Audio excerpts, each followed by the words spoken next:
Roll call. Melton. Palermo. Brennan. Festerson. Gray. Harding. Mr. President. Here, please stand for the Pledge of Allegiance and remain standing for opening remarks by Council Member Melton, District 7. Pledge allegiance to the flag of the United States of America and to the republic for which it stands, one nation, under God, indivisible, with liberty and justice for all.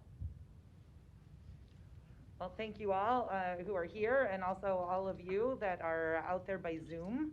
I'm so glad that we have this option available and everybody is able to join us.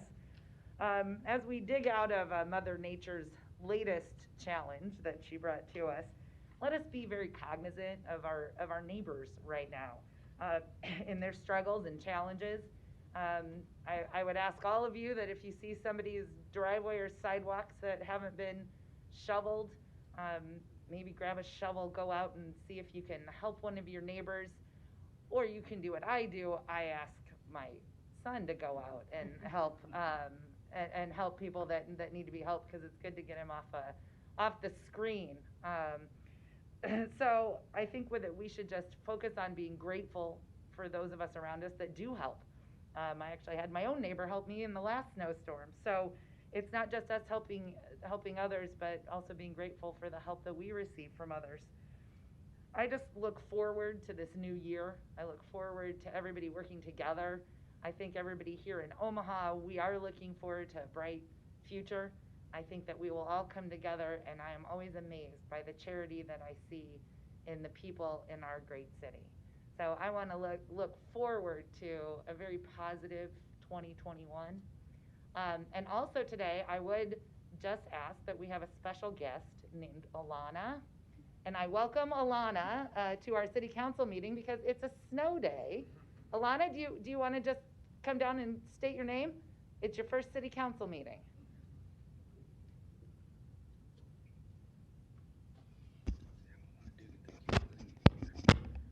My name is Alana Dugan, and thank you for letting me be here. Well, thank you for joining us. And, you know, we love it that in third grade, you're already paying attention to local government, and we're just really glad you're here.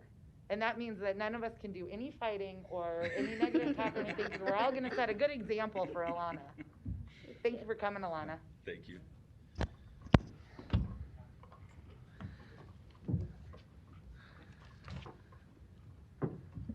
An affidavit of publication is on file for the City Council meeting, and a current copy of the Open Meeting Act is posted in a white binder on the east wall of the Legislative Chambers.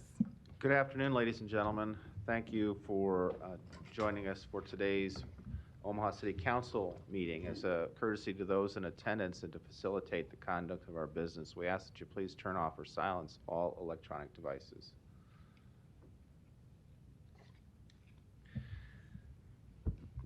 Item 5 is laid over till next week. Item 6, a resolution to approve the preliminary plat for the Rose at Coventry with a waiver of Section 5399 sidewalks located southwest of 207th and Q Streets. Planning Board and Planning Department recommend approval with a denial of the waiver of Section 5384D lot frontage, a denial of the waiver of Section 53912 time limitations, and approval of the waiver of Section 5399 sidewalks. The public hearing on item 6 begins at this time. Are there any proponents? Afternoon, Jason Thielen with E&A Consulting Group, 10909 Mill Valley Road. I just got to use this new thing. I've been down here in so long. You guys are changing technology on me. I'm mid-40s now, and I can't keep up anymore. Here on behalf of the applicant with E&A Consulting Group, this is a 18-acre, almost 19-acre site in Coventry. Was a former site of a office building. We're bringing forward a townhome project, 179-unit townhome project with daycare located in this upper area. All on individual lots. Goal here, this will be a build-for-rent community in this location with an opportunity for sale down the road should that be part of the plan. The goal of this is to provide some affordable units out in western Omaha. All these will be three bedroom, 2 baths with a 2-car garage. Underneath them,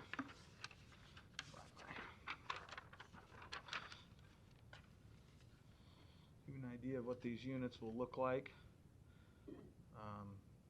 Essentially, this is a split in half, that Triton kind of townhome 3-stacked unit in half, so they're not back to back, so you do have green space in this development. Taking some nice architectural features, some dormers, pushing out the fronts, so it's not just blank walls, lots of windows. You know, on the side elevations that face exterior of the street, doing a little more extra architecturally with these buildings as well. They won't all be the same color. This was really being designed to be more like a residential neighborhood. You can see the way that we've taken liberty to turn all of our buildings perpendicular to all the exterior right-of-way, as well as the outlot that faces the estates at Coventry, reducing first the footprint that faces out towards the public view, and second, you won't be able to see garages from the exterior of the project. You have to drive into this development to actually see these garages. Everything here is private streets, so it'll be maintained by the homeowners or the developer in this case, and then each unit comes off of a private way as well. One of the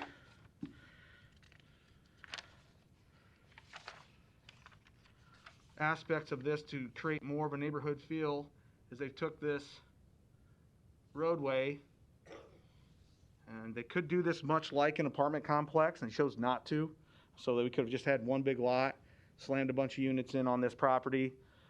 Could have had somewhere around 260 units on the property. We actually started at 199. We're down to 179.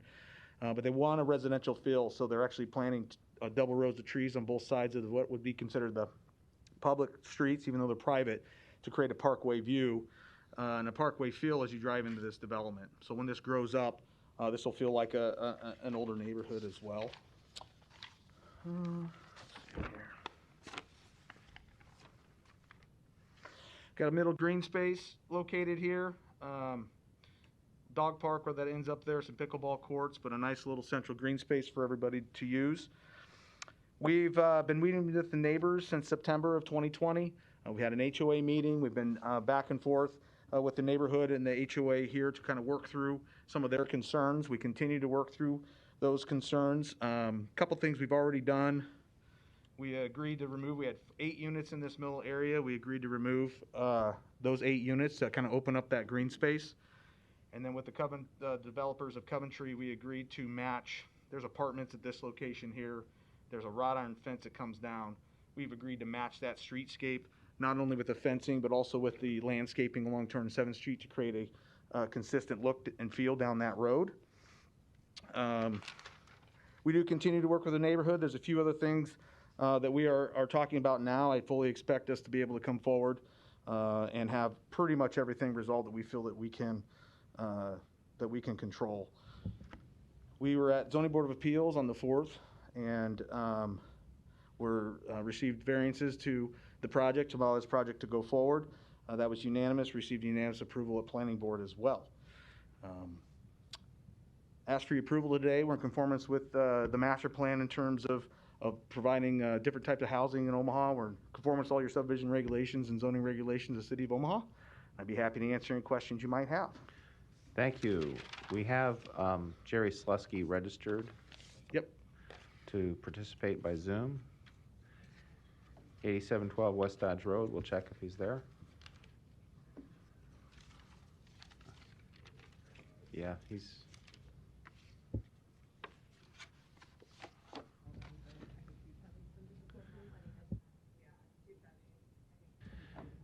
Mr. Slusky, if your microphone may be muted, if you try to unmute.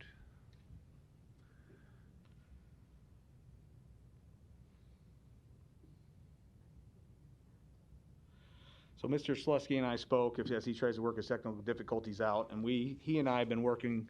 He represents the HOA. He and I have been working together to work through some of the issues. We currently have a few things that we'll include within our PUD for the neighborhood, and that's kind of what he wanted me to say.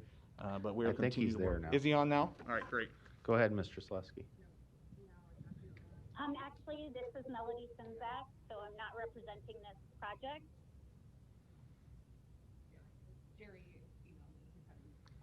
Okay. What's your address, Melody? I'm holding for consent agenda items for EHPD Management Group. So I'm assuming my number is associated with the person who you're wanting. Thank you. The clerk will fix that. Is there anyone else in the chamber wishing to speak on item number 6? The public hearing is closed.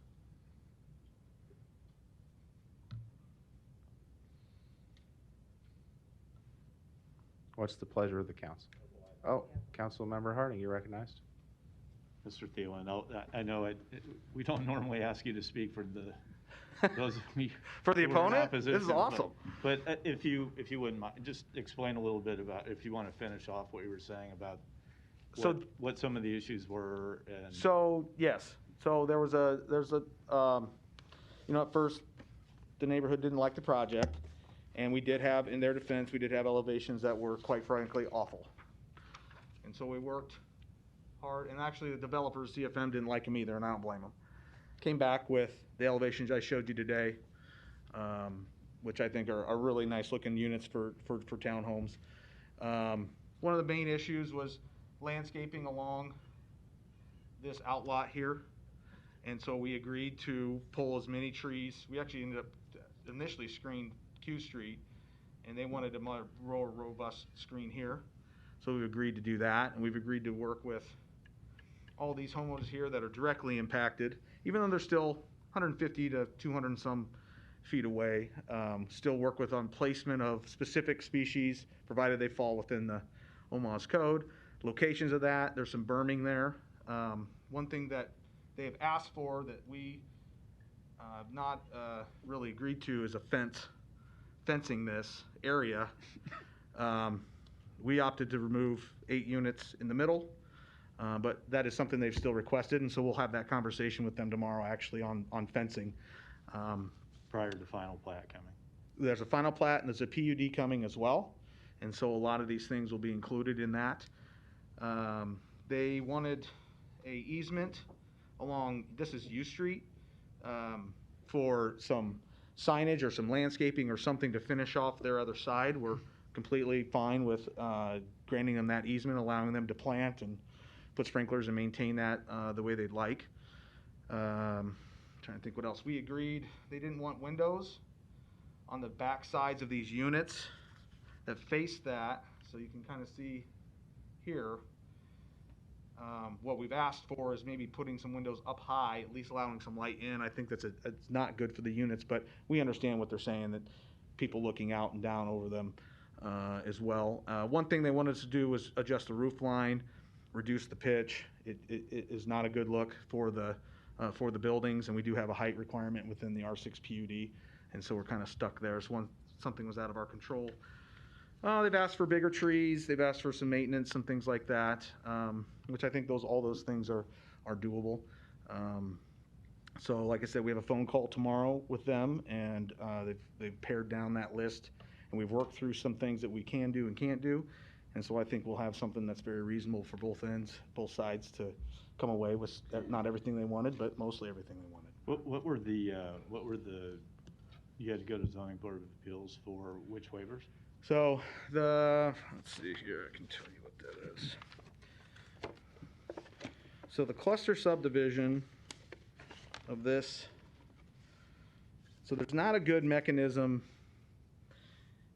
in West Omaha to kind of adjust rules. Like there's a PUR for redevelopments that allows you to kind of write some rules and do some things that allow you to get creative with lots and blocks and units and things, and we don't have that in West Omaha.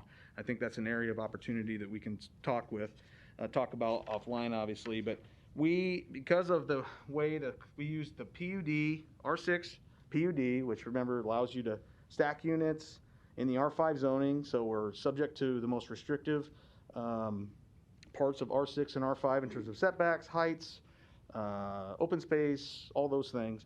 And then we use the cluster subdivision over the top of that to allow us to get creative with the layout of this development. So we can have somewhere between 14 and a half units an acre on this site, or somewhere around 11. The waivers were result in setbacks from this private way back to the garage.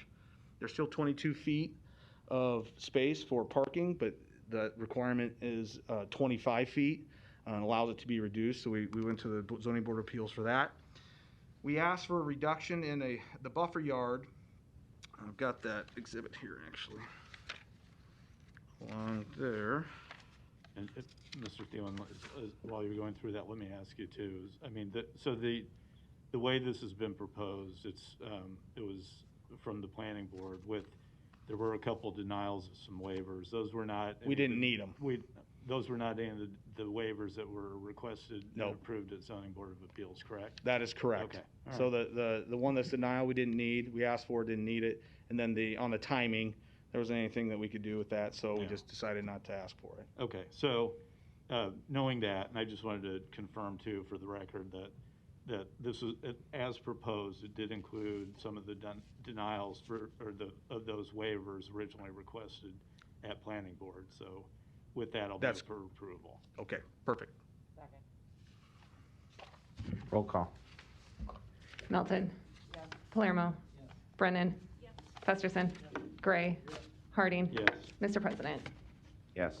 Item Thank 6 you. is approved, 7-0.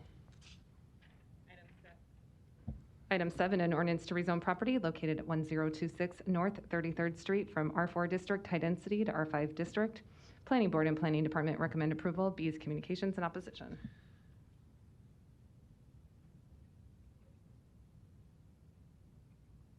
The public hearing is closed.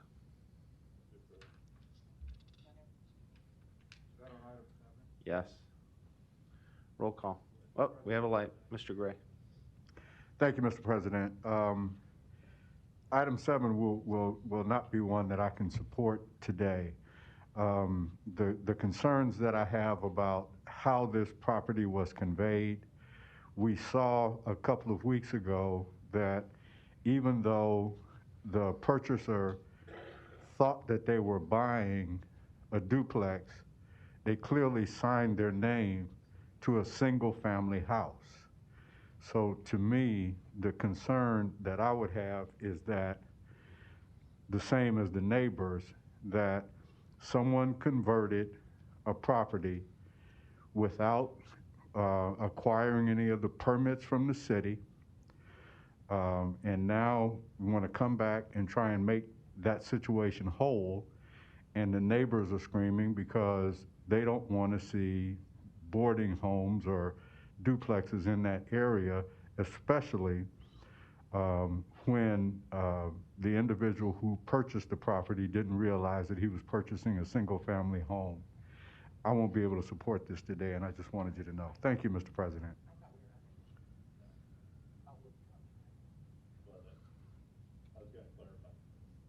Councilmember Harding, you're recognized. Wanted to clarify that. I was making the motion. I'm voting against it. I probably should have made the motion to deny, but Well, you could always withdraw your motion. I'll and- withdraw my motion. And and I'll withdraw my second because my second was a motion to deny. And thank you for clarifying that, because I was surprised. Yeah. Roll call. There we go. It's a snow day. Melton. Yes. Palermo. Brennan. Festerson. Gray. Harding. Mr. President. Yes. Motion passed 7-0. Item 8, an ordinance to rezone property located northwest and northeast of 19th Street and St. Mary's Avenue from DS District to CBD District. Planning Board and Planning Department recommend approval. The public hearing on item 8 begins at this time. Are there any proponents? We have Gary Norton, 10836 Old Mill Road, registered to speak on behalf of the applicant.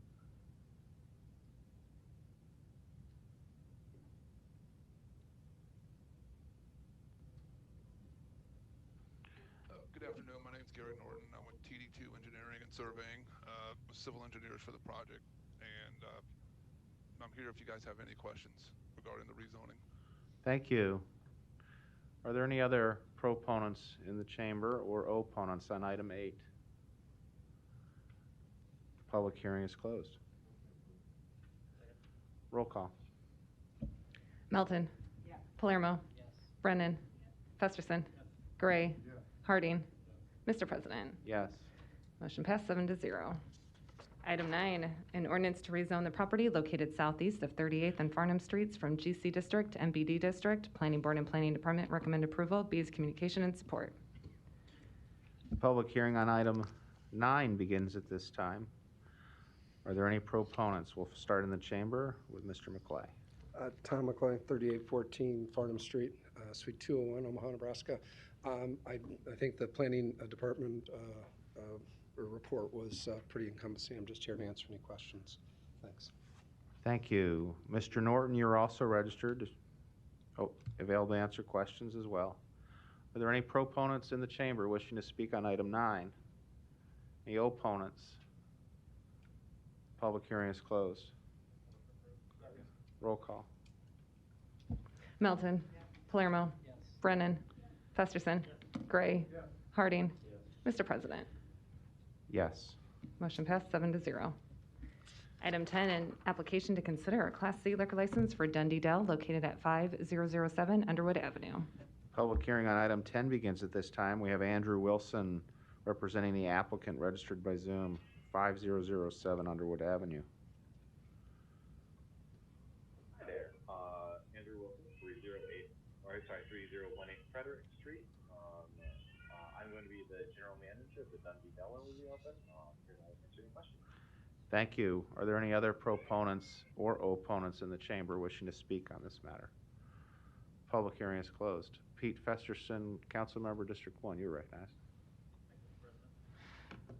Mr. Wilson, thanks for your work to date on this project. I know the neighborhood's excited to see the Dundee Dell reopen up, and I know I've talked with some of your partners about the business model, and they've assured that the scotch and the fish and chips will stay the same, which has everybody excited.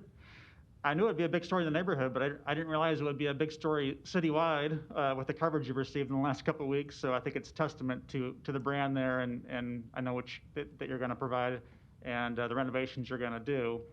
My only question for you is, when do you think you'll be open? That's a great question. Pending all, our inspections and permitting, we're hoping to start doing some liquor, like bottle sales, maybe some carry-out cocktails in about a month or so.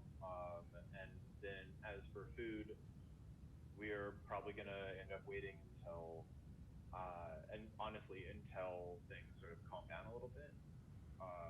Although, if the stars align, we'd love to do carry-out fish and chips for them. Yeah, that'd be great from my perspective too. Yeah, for sure. I mean, the short answer is we want to open as soon as we can, safely and can assure the staff job. Great. Well, we wish you best of luck, and we're really glad to see it happen. Motion to approve. Roll call. Melton. Palermo. Brennan. Festerson. Gray. Harding. Mr. President. Yes. Motion passed 7-0. Item 11, an application to consider a Class D liquor license for Mega Saver located at 8727 Maple Street. The public hearing on item 11 begins at this time. We have Kamal Samyev and Lola Kalakova registered to speak on behalf of the applicant. Good afternoon. My name is Lola Halikova.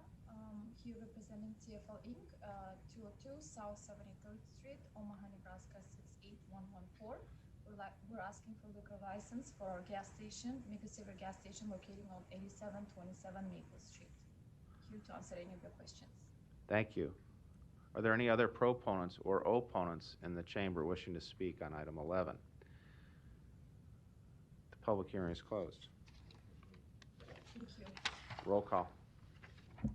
Melton. Palermo. Brennan. Festerson. Gray. Harding. Mr. President. Yes. Motion passed 7-0. Consent agenda. Any member of the City Council may cause any item placed on the consent agenda to be removed. Items removed from the consent agenda shall be taken up by the City Council immediately following the consent agenda in the order in which they were removed, unless otherwise provided by the City Council Rules of Order. The public hearing on agenda items 12 through 16 were held on January 12, 2021. Roll call. Melton. Palermo. Brennan. Festerson. Gray. Harding. Mr. President. Yes. Motion passed 7-0. The public hearings on agenda items 17 through 56 are today. If you wish to address the City Council regarding these items, please come to the microphone, or if you're registered to speak by Zoom, wait till you're called upon. Indicate the agenda item number or numbers you wish to address. Identify yourself by your name, address, who you represent, and if you are a proponent or opponent. Is there anyone in the legislative chamber wishing to speak upon items 17 through 56 at this time?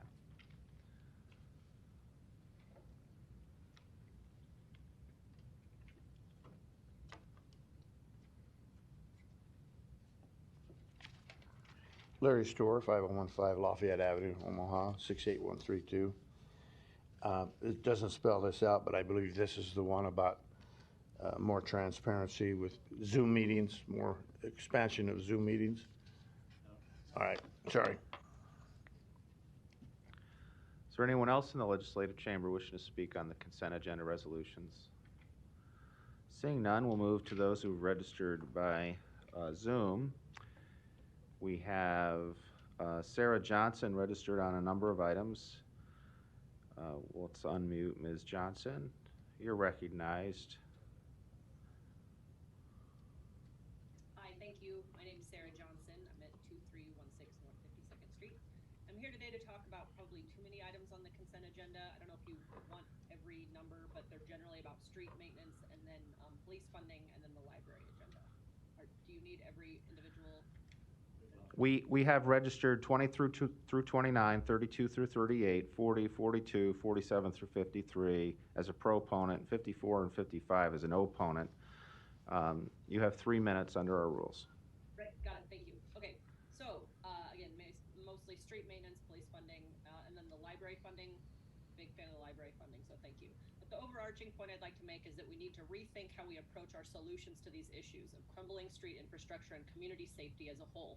Street maintenance, engineering, pavement repair, et cetera, all add up to about $18 million this week alone. Are we really looking at new and better outcomes or just mindlessly rebuilding the way we always have? By building back the same way we've been doing it for decades, we're being wasteful and inefficient with this money. It's irresponsible to use bond money to finance basic maintenance anyway, so now's our opportunity to do it differently. We need to put equity and sustainability at the forefront of every conversation and budgeting decision. Based on some past projects, like the one I brought up last time about the ADA issues on Ames Street, I'm not even convinced that we're going to spend this huge amount of money in the most wise fashion. I was told by the Public Works Department that the contractor in charge of that ADA project didn't budget in enough time to complete the ramps properly. By choosing the cheapest options here again and again, we're going to run into this issue of inefficiency and shortcuts again and again. Not sure if you're familiar with the concept of induced demand. I don't have enough time to go into it, but look it up and realize that we're doing just that. So instead of repeating the mistakes that have put us in this position of unsustainable road repair and specifically road widening, now is the time to build a more equitable mobility system that will actually accommodate all road users safely and efficiently. After the horrific 6-car pileup on Dodge Street last week, we need to address the fact that when we build wider roads, there's a higher likelihood of serious injury and death. The National Transportation Safety Board found speeding was a factor in 31% of all deadly crashes. Is a 1-minute shorter trip across Omaha really worth taking lives? I don't think so. We need to shift our conception of streets simply as conduits to move cars as efficiently as possible to instead connected places that enhance the health, wealth, and safety of all Omahans. Gratefully, Omaha just hired a Vision Zero coordinator. That's awesome. What that means to me is we are committing to recognizing that the design of roadways matters, and that has the most significant impact on safety.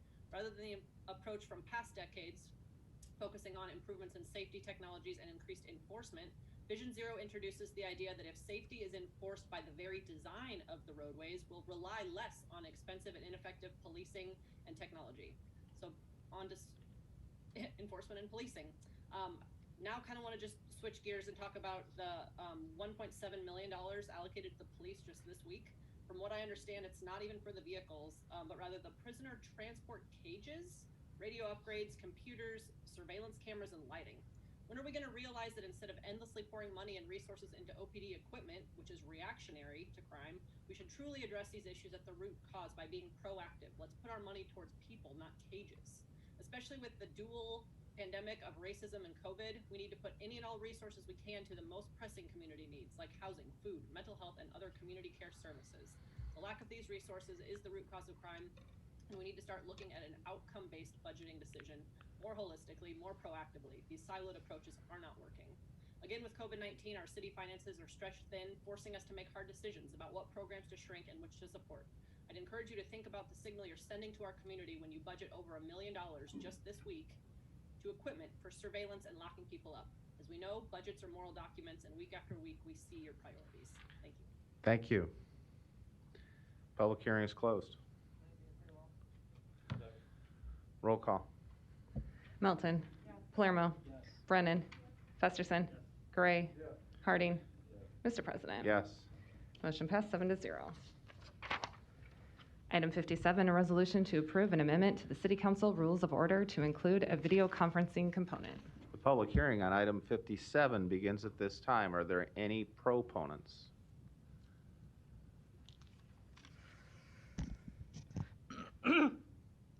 Luis Jimenez, 3306 Birch Street. Hello, council members. Actually, I'm calling you guys counselors. I think this is a good change to your meetings. Here at the podium is opportunity to educate the counselors and share information. That's about it. Thank you. Are there any other proponents? Are there any opponents? Item 57, change of rules. Mr. Storr. This is the change in rules that you wanted to speak on, you said?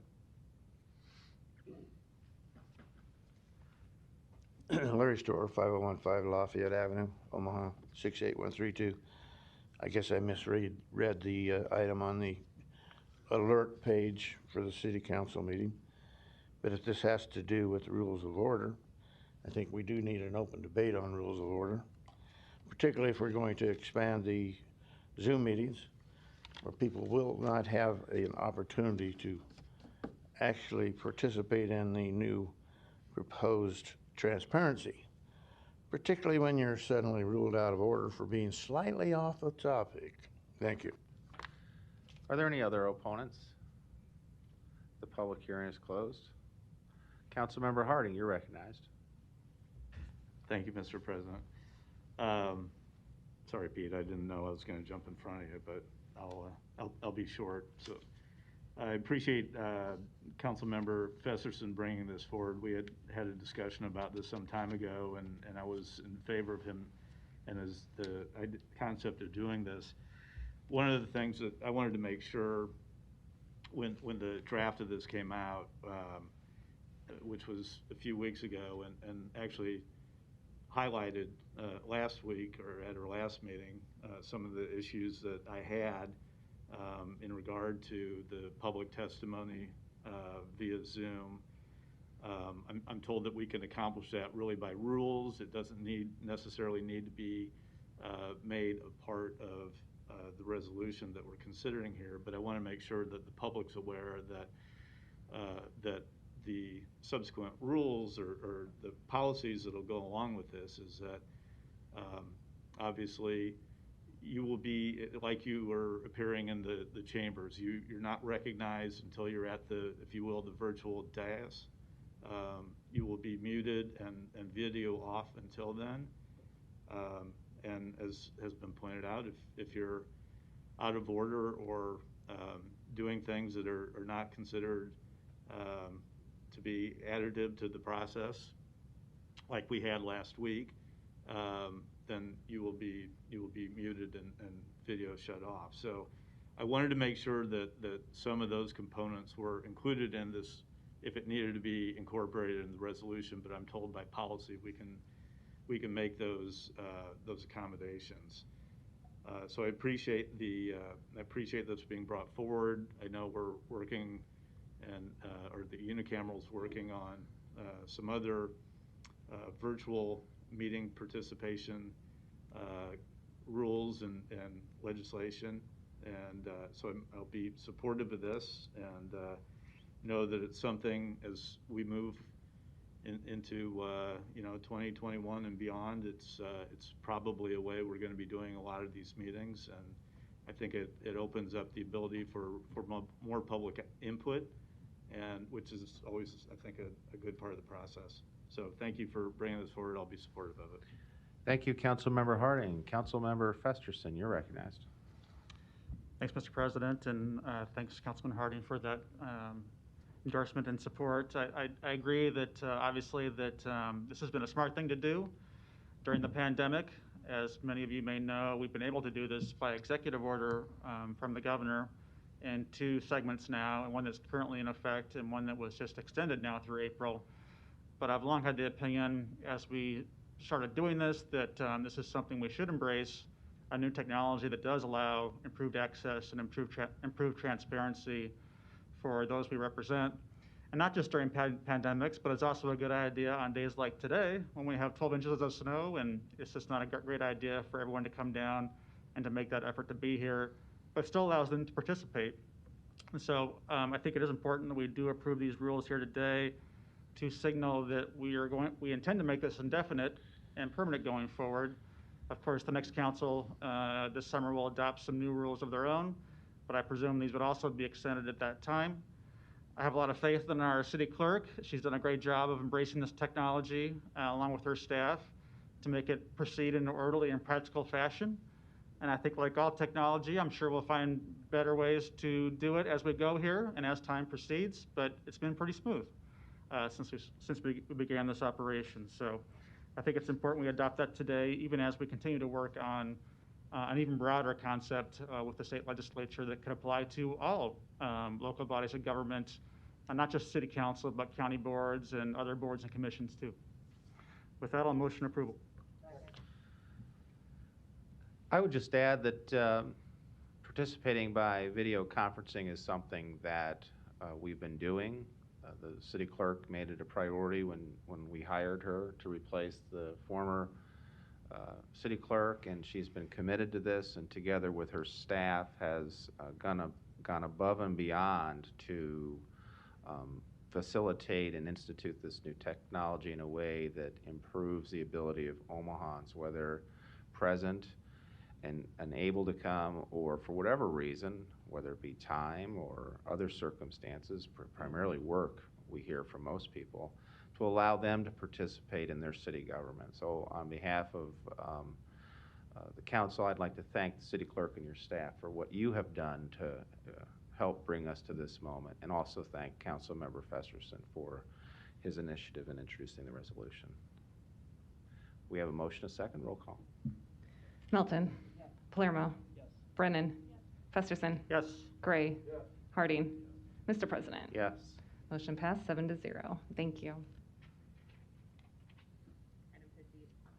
Item 58, an ordinance levying a special tax assessment for cutting and clearing weeds, grass, and worthless vegetation in the city of Omaha, Group 2021-01. The public hearing on item 58 begins at this time. Are there any proponents? Are there any opponents? The public hearing is closed. Item 59, an ordinance levying a special tax assessment for litter removal on certain lots in the city of Omaha, Group 2021-02. The public hearing on item 59 begins at this time. Are there any proponents? Are there any opponents? The public hearing is closed.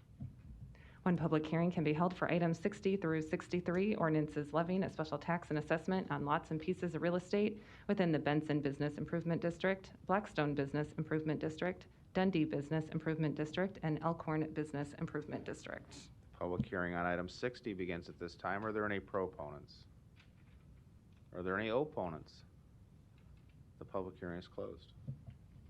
Item 64, an ordinance to approve an agreement with the Omaha Public Schools for the city to provide up to 11 associate school resource officers and marked police cruisers. Public hearing on item 64 begins at this time. Are there any proponents?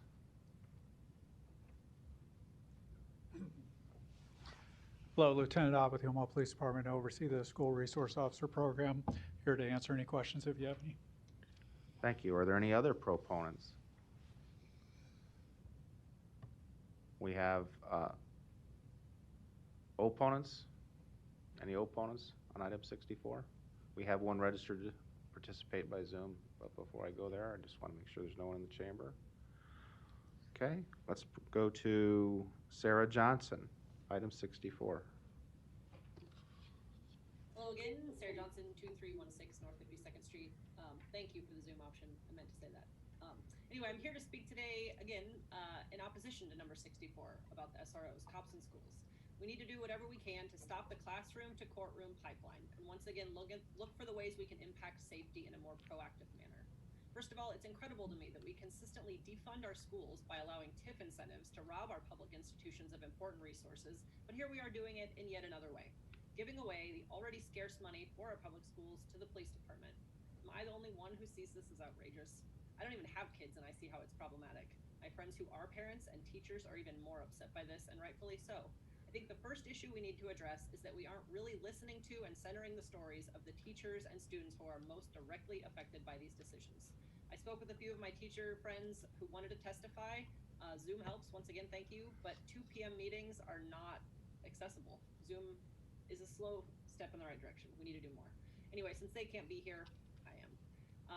And 64 doesn't even really lay out plainly what type of money we're talking about. It says 11 officers, 28 hours a week, $35 an hour. So doing the quick math, that's over $500,000 going away from education to the police.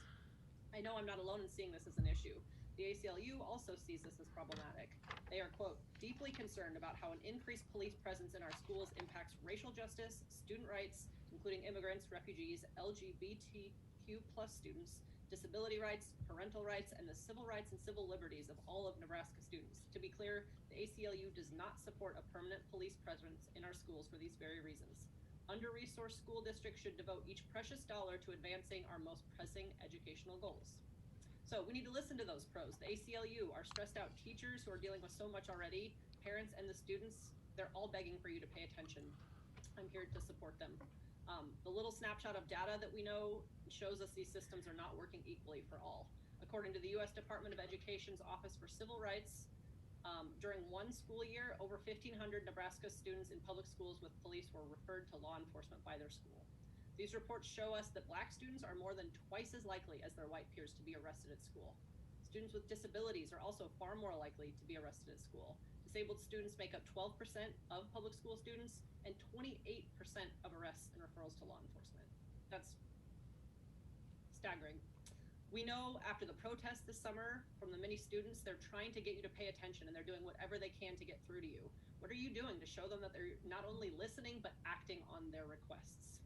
They formed a student group called What Youth Can Do and met with the OPS superintendent. I'm just going to close by repeating to you what they've urged us to pay attention to. They would like us to cancel the OPS contract with Omaha Police, focus on prevention instead of reaction when it comes to school safety, invest in mental health resources for students, emphasize Black history in the curriculum, and diversify honors and advanced placement courses. Again, I think it's crucial to listen to those most affected by these decisions, and since they're in school right now and unable to speak for themselves, I'm happy to reiterate their words. Please vote no on this allocation of resources that should go to education, not punishment and control in our schools. Thank you. Thank you. The public hearing is closed. Councilmember Melton, you're recognized.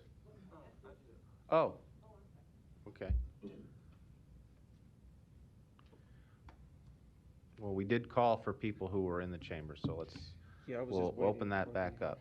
I wasn't Name and sure. address, please. Okay. Sorry.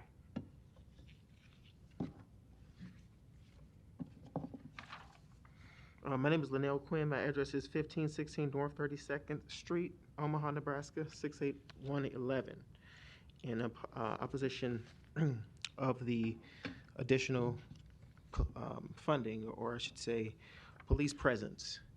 Now, for all of you that may have heard me speak before, I've informed everyone that I'm from Detroit, Michigan.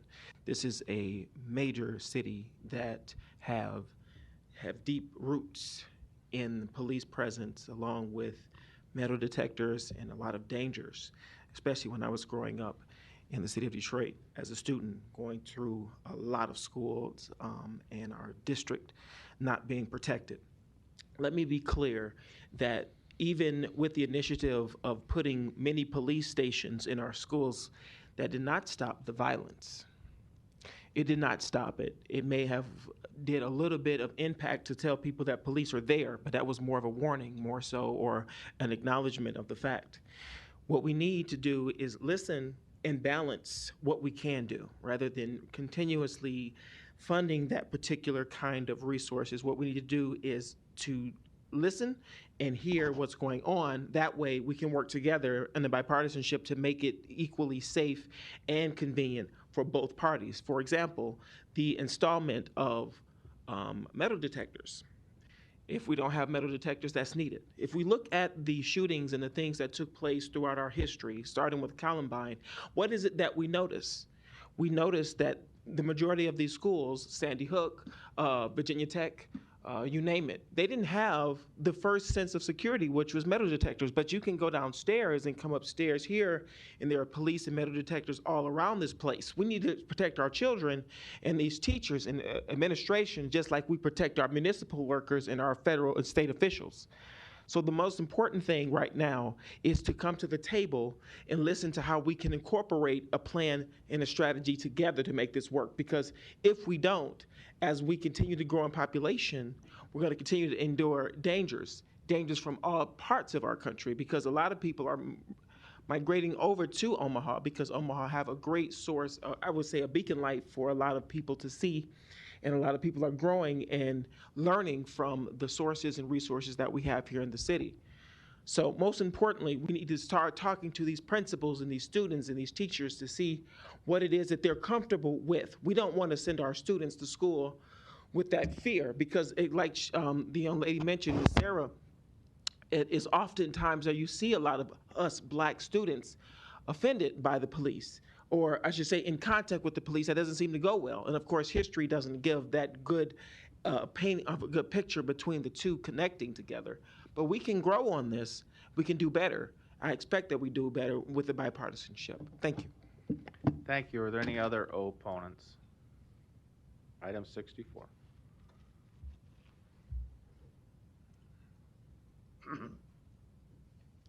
Larry Store, 5015 Lafayette Avenue, Omaha, Nebraska, 68132.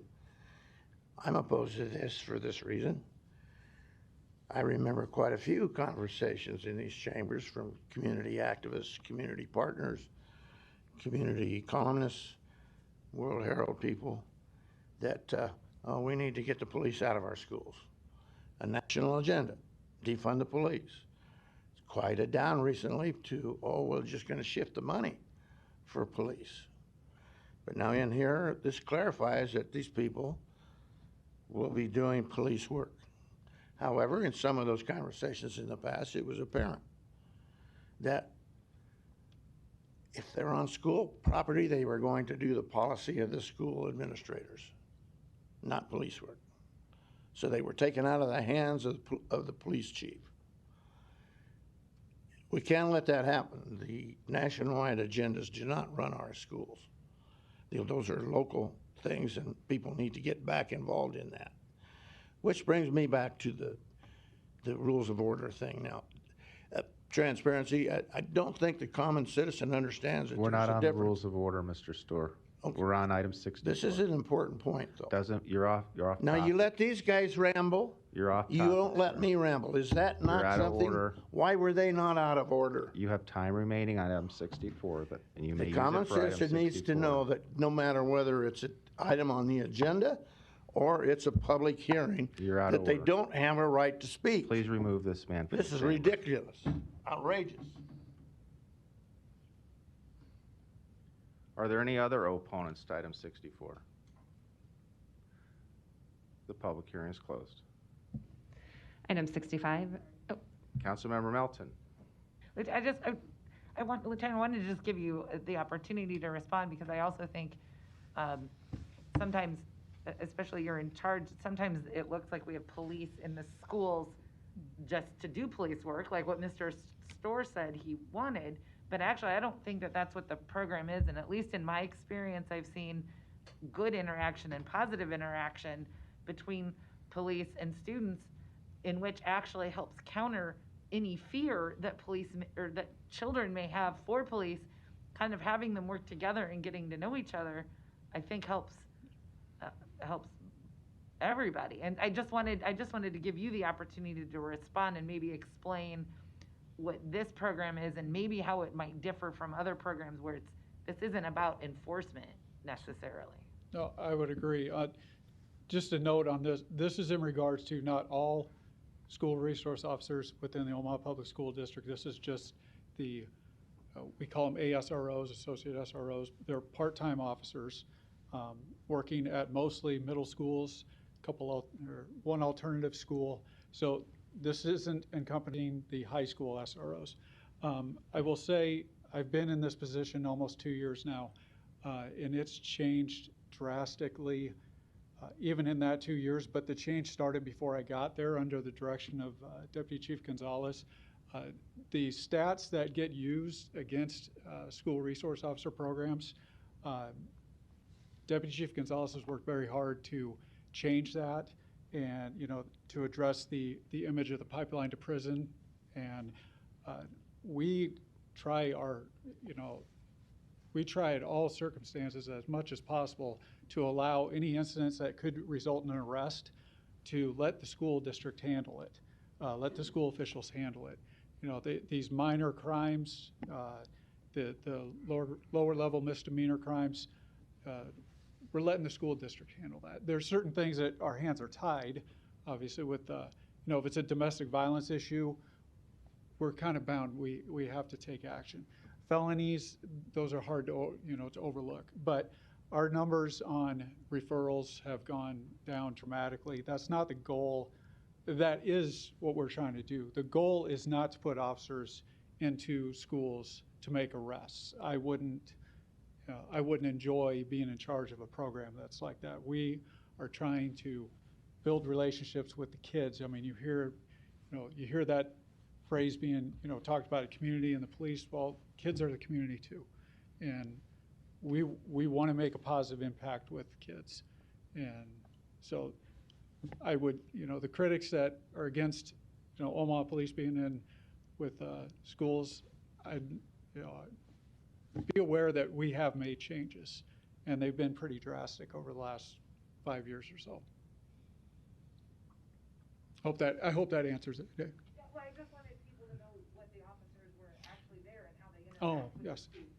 That, at least from what I've seen in the two middle schools, and I was at both, even when my son was there, which was many years ago, at Beveridge, but also I've also seen it at the Oxo. Their SRO, who's now retired, I mean, he was all of the kids' favorite person. I mean, he was fist-bumping kids down the hallways. He knew every kid's name, and kids actually would come to him. There were stories where maybe they were having issues even at home, and officers were able to help the children out with some of the things that they were going through. So, and I think that the general public, unless they've had a middle schooler go through, they don't know what the actual role is. Yes. And so, because I think what you're doing may be conducive to what one of the opponents was talking about, and it might be that maybe the two of you could meet up and you could show them what the SROs actually do, because I think both of your intentions are actually the same. And that's what I would like to see. I would agree, and I'm sorry about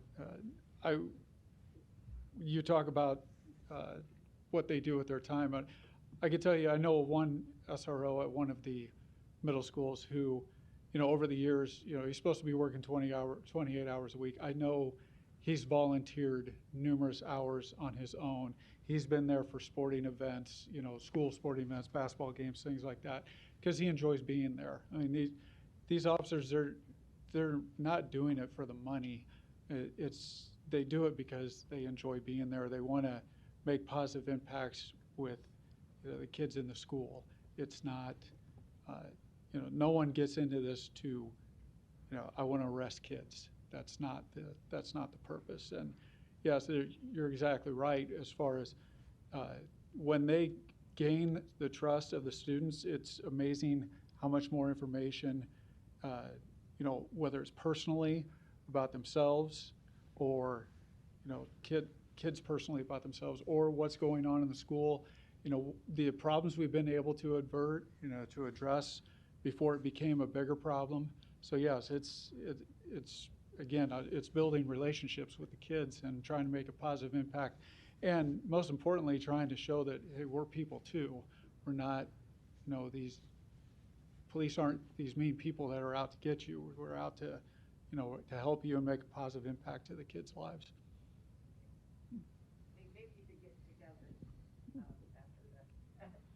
meeting, and you could exchange numbers, and, you know, I think it's important for people to know that. Thank you. Thank you, Councilmember Melton. Next item. Item 65, an ordinance to amend Section 43-127 of the Omaha Municipal Code to amend the 2018 International Residential Code. The public hearing on item 65 begins at this time. Are there any proponents?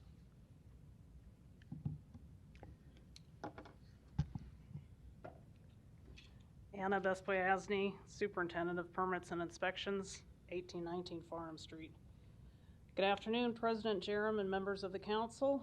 The ordinance before you today is a clarification of the International Residential Code, which was adopted approximately 1 year ago and became effective July 1st, 2020. The mandatory air leakage test was amended out of the code when originally adopted in 2020. The ordinance presented today clarifies the requirements for testing should a consumer choose to have an optional test performed. The ordinance gives the option to perform the test and gives the performance measures for the test. And I'm available for any questions. Thank you. Are there any other proponents? Are there any opponents? The public hearing is closed. Non-action items, items 66 through 84 do not require public hearing or city council consideration at this meeting, but will be placed on a future agenda for public hearing and or vote. The reason for non-action is noted after the item on the agenda, as well as the date the item is expected to appear on the agenda for consideration. Roll call. Melton. Palermo. Brennan. Festerson. Gray. Harding. Mr. President. Yes. Motion passed 7-0. Meeting is adjourned at 2:57.